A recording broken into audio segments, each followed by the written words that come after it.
Video ચાલુ થતાં તમને ખબર તો પડી જ ગઈ કે આજે શું બને છે।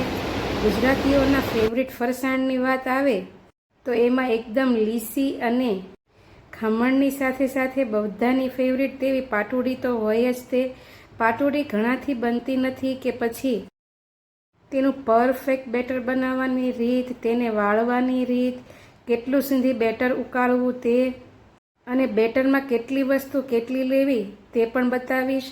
તો આજની આ મારી વિડીયો જોતા હોય ને ચેનલ સબસ્ક્રાઈબ ન કરી હોય તો સબસ્ક્રાઈબ કરી લેજો। ત્યાં આપેલું બેલ આઇકન જરૂરથી દબાવજો જેથી તમને મારી આવી નવી નવી રેસીપીના નોટિફિકેશન મળતા રહે। તો ચાલો ગુજરાતીઓનું ફેવરિટ ફરસાણ પાટોડી બનાવવાનું ચાલુ કરીએ। પહેલાં તો તીખાશ માટે 2 લીલી મરચી લઈ લઈશું ને 1 ઇંચ જેટલા આદુના ટુકડા કરી ખાયણીમાં આવી રીતે દસ્તાથી એકદમ સ્મૂથ એવી પેસ્ટ બનાવી લઈશું। બને ત્યાં સુધી ખાયણી દસ્તાથી જ બનાવવી। આવી રીતે એકદમ સ્મૂથ પેસ્ટ તૈયાર થઈ ગઈ છે। હવે તેનું બેટર બનાવીશું। બેટરનું માપ આપણે પરફેક્ટ લઈ લઈશું।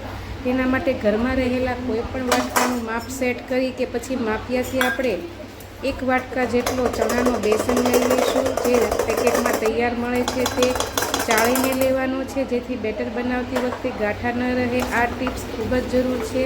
હવે મેં અહીં 1 વાટકા જેટલી ખાટી છાશ નાખીને લોટમાં બરાબર મિક્સ કરી દીધી છે। જે વાટકો મેં બતાવ્યો છે તે વાટકાના માપથી। હવે બેટર કેટલું પતલું રાખવું તે માટે કેટલું પાણી નાખવું તે બતાવીશ। જો જે વાટકાના માપથી આપણે લોટ અને ખાટી છાશ લીધી છે તે જ વાટકાના માપથી આપણે 2 વાટકા જેટલું પાણી એડ કરીને બેટર બનાવવાનું છે। આપણે થોડું થોડું પાણી એડ કરીને બેટર બનાવીશું।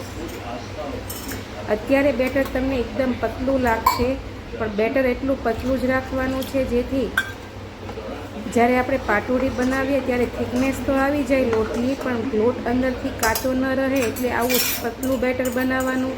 હવે આપણે તીખાશ માટે જે પેસ્ટ તૈયાર કરી હતી તે તેમાં એડ કરીશું।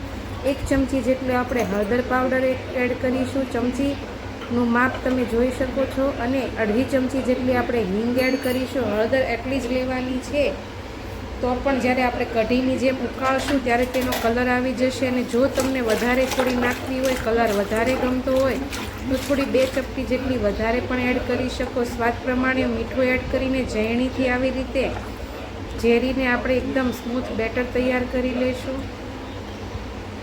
હવે આ બેટર તમે આમનમ પણ ઉકાળો તો પણ ઠીક થઈ જાય પણ જ્યારે પાથરતી વખતે અંદર આદુ મરચાંના ટુકડાના લીધે પાથરવામાં થોડું કેવરાવશે એટલે આ બેટરને આપણે એકદમ ચાયણીથી ચાળી લેવાનું છે। જે પેનમાં આપણે પાટોડી બનાવવાની હોય તે જ પેનમાં ઉપર જારી મૂકીને બેટરને ચાળી લઈશું। તમે જુઓ તેમ ચણાના લોટના ગાંઠા, આદુના દોરા અને મરચીની કટકી પણ બધું જ ચડાઈ ગયું છે। તેને આવી રીતે દબાવીને તેમાંથી બધી જ પેસ્ટ લઈ લઈશું। તીખાશ તેમાં આવી જાય બેટરમાં બતાવવામાં તો તમે જુઓ તેમ ફરસાણવાળા જેવું જ એકદમ સ્મૂથ બેટર આપણું તૈયાર થઈ ગયું છે। હવે તેને ઉકાળવાનું છે।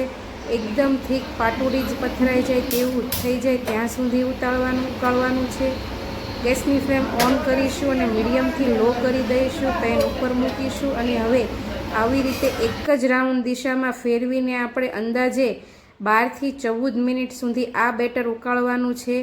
ચલાવવાનું બંધ નથી કરવાનું કારણ કે ચણાનો લોટ થીક થતાં વાર નહીં લાગે। થોડો એવો ગરમ થશે એટલે ચણાનો લોટ તરત જ થીક થવા લાગશે એટલે તળિયે ચોંટી જશે।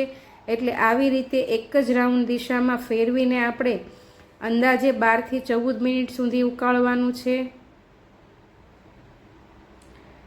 4 થી 5 મિનિટ જેવો સમય થયો છે। તમે જુઓ તેમ બેટર થોડું એવું થીક થઈ ગયું છે અને એક ધારે પડે તેવું થઈ ગયું છે। જેમ જેમ બેટર ઉકળશે તેમ તેમ થોડું થોડું થીક થવા લાગશે। 8 થી 9 મિનિટ જેવો સમય થઈ ગયો છે। તમે જુઓ તેમ બેટર એકદમ જાડું થઈને એકદમ થીક થઈ ગયું છે। હવે આપણે બેટર આપણું પાટોડી પાથરવા માટે તૈયાર છે કે નહીં તે જોવાનું છે। તો કોઈ પણ એક પ્લેટ લઈ લઈશું। ગ્રીસ કરો તો પણ ચાલે ને એમનેમ લો તો પણ ચાલે। આવી રીતે પાથરીને એકદમ ઠંડુ પડવા દઈશું। સાથે સાથે બેટરને પણ ચલાવવાનું ચાલુ રાખીશું। પાટોડી આપણી રોલ બને છે કે નહીં તે એકદમ બેટર ઠંડુ પડે પછી જ જોવાની। ગરમ બેટરમાં તમને ખ્યાલ નહીં આવે એટલે એકદમ જે આપણે ડીશ ઉપર જે પાથરેલું બેટર છે તે ઠંડુ પડી જાય પછી જ આપણે હાથથી ઉખાડવાની કોશિશ કરીશું। તમે જુઓ તેમ ઉકળે તો છે પણ ચોંટી પણ જાય છે. એટલે હજી આપણે 3 થી 4 મિનિટ જેવું બેટરને આવી રીતે થીક થવા દઈશું અને એક રાઉન્ડ દિશામાં જ ફેરવતા રહીશું. એકદમ લચકા જેવું ખીચા જેવું બેટર થઈ ગયું છે. 3 થી 4 મિનિટ પછી ફરી પાછું આપણે પાથરીને જોઈ લેવાનું છે. એકદમ પતલું પાથરીશું એટલે આપણને ખ્યાલ આવે પાટુરી ઉથલાવશે કે નહીં. એકદમ ઠંડુ પડી જાય પછી ફરી આપણે આંગળીથી ચેક કરીશું. 10 મિનિટ જેવો સમય થઈ ગયો છે આપણે જે બેટર ઉકાળીએ છીએ. તમે જુઓ તેમ રોલ આવી રીતે વળે છે. એટલે હવે આપણે 3 થી 4 મિનિટ જેવું ફરી આવી રીતે ચલાવીશું એટલે આપણો ચણાનો લોટ એકદમ ચડી જશે, અંદરથી કાચો પણ નહીં રહે. અને તમે જુઓ તેમ એકદમ લચકા જેવું ખીચા જેવું આપણું બેટર પણ તૈયાર થઈ ગયું છે અને તવીથી જુદું પણ પડી જાય છે. ગેસની ફ્લેમ બંધ કરી દઈશું કે હવે જે થાળી કે પ્લેટફોર્મ ઉપર પાથરવું હોય તેની ઉપર જગ્યા ચોખ્ખી કરીને કે પ્લેટ સાફ કરીને આપણે લઈ લઈશું. તેની ઉપર બેટર મૂકીશું અને તવેથા કે પછી જે પતરું આવે છે તેનાથી તમને જેનાથી ફાવે તેનાથી આવી રીતે એકદમ ઉપરથી નીચે સુધી ખેંચીને બેટરને પાથરી દઈશું. ને બને તેટલું સ્પીડમાં ગરમે ગરમ જ અને એકદમ પતલું પાથરીશું ને પછી ચપ્પુથી આવી રીતે કાપા પાડી દઈશું. ને આ બેટર જે પાથરેલું છે તેને એકદમ ઠંડુ પડવા દઈશું. ઠંડુ પડી જાય પછી જ આપણે તેને રોલ તમે જુઓ તેમ આ રીતે વળી. જો ગરમે ગરમ તમે ઉથલાવશો તો પહેલાં જેમ મારે થયું હતું તેમ કટકા થઈ જશે. એટલે આવી રીતે એકદમ ઠંડુ પડી જાય પછી જ આપણે તેના આગળ રોલ વાળી લઈશું. તમે જુઓ તેમ જેમ ફરસાણની દુકાને મળે છે તેવા જ પડે પડ છૂટા પડીને એકદમ સ્મૂથ રોલ તૈયાર થઈ ગયા છે. બધા રોલને આપણે પ્લેટમાં ગોઠવી દઈશું. ને હવે તેનો વઘાર કરવાનો છે. તેના માટે પેનમાં આપણે 2 ચમચી જેટલું તેલ ગરમ કરવા માટે મૂકીશું. સરસ એવું તેલ ગરમ થઈ જાય એટલે તેમાં 2 ચમચી રાઈ અને 2 ચમચી તલ નાખીને સરસ એવા ફૂટી જવા દઈશું. સરસ એવા તતડીને ફૂટી જાય પછી લીલા મરચાંના ટુકડા, મેં અહીં 2 લીલા મરચાંના ટુકડા લીધા છે અને 10 થી 12 મીઠા લીમડાના પાન લઈ તેને પણ સાતળી લઈશું. સરસ એવા સતવાઈ જાય એટલે ગેસની ફ્લેમ બંધ કરી દઈશું અને જે પ્લેટમાં આપણે પાટુરી ગોઠવી છે તેમાં ઉપરથી આવી રીતે વઘાર એડ કરીશું. તો તમે જુઓ તેમ પહેલી જ વાર બનાવતા હશો તો પણ એકદમ પરફેક્ટ બનશે તેવી ગુજરાતીઓની ફેવરિટ ફરસાણ પાટુરી બનીને તૈયાર થઈ ગઈ છે. જો નકર આવી જોતા જ ખાવાનું મન થઈ જાય તેવી બની છે. જો મારી વિડીયો જોતા હોય ને રેસીપી ગમતી હોય તો લાઈક ને શેર કરવું ભૂલતા નહીં. બેલ આઇકન જરૂરથી દબાવજો.